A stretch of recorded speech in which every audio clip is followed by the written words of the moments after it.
ഇത് ആയിരംകണ്ണി ഭഗവതി ക്ഷേത്രം.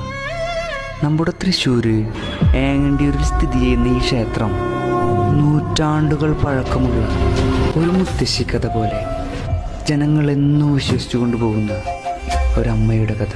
1000 കണ്ണുള്ള ഈ പരാശക്തി തന്നെയാണ് ഈ നാടിനെ മുഴുവൻ കാത്തു സൂക്ഷിക്കുന്ന പരദേവത. കാവും നാഗരാജാക്കന്മാരും ശ്രീനാരായണ ഗുരു വരെ നമ്മുടെ നാട്ടിൽ വന്ന് ഈ ക്ഷേത്രത്തിൽ വന്നിട്ടുണ്ട് എന്നാണ് വിശ്വാസം.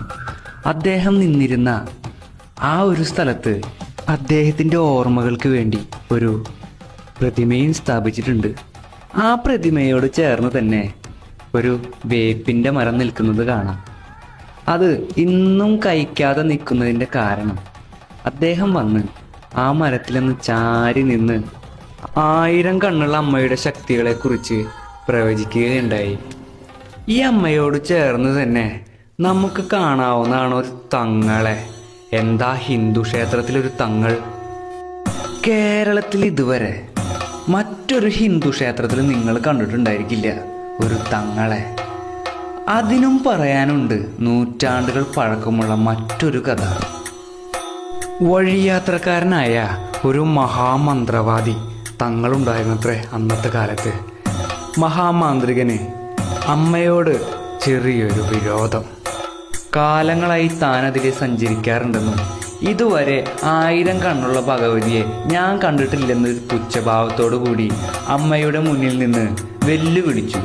1000 കണ്ണുള്ള ഭഗവതിയാണെങ്കിൽ എൻ്റെ മുന്നിൽ പ്രത്യക്ഷപ്പെടുക എന്ന്. വെല്ലുവിളിച്ചതിൻ്റെ അവസാനത്തിൽ തങ്ങൾ നോക്കുമ്പോൾ ക്ഷേത്രത്തിൻ്റെ സൈഡിൽ നിന്ന് എന്തോ ഒന്ന് ശക്തിയായിട്ട് പ്രകാശിക്കുന്നു. എന്താണെന്ന് തിരക്കാൻ അടുത്തേക്ക് നടന്ന തങ്ങൾ കണ്ട് ഞെട്ടിത്തിരിഞ്ഞു. സർവ്വമുടിയും അഴിച്ചു വെച്ച് ആടയാഭരണങ്ങളോട് കൂടി ആരോ ഇരുന്ന് മുടി ചെയ്യുന്നു. ആരായെന്നുറക്കെ വിളിച്ചു ചോദിച്ച തങ്ങൾ ഞെട്ടി ബോധരഹിതനായി വീണു. 1000 കണ്ണുള്ള ഭഗവതി തൻ്റെ 3/4 കണ്ണ് തുറന്നപ്പോഴേക്കും തങ്ങൾ സമാധിയായി. വിളിച്ചാൽ വിളിപ്പുറത്ത് വരുന്ന 1000 കണ്ണുള്ള ഈ പരാശക്തി ജാതി മതഭേദമന്യേ എല്ലാവരും ഒരുപോലെ വിശ്വസിക്കുന്ന പരാശക്തി തന്നെയാണ്.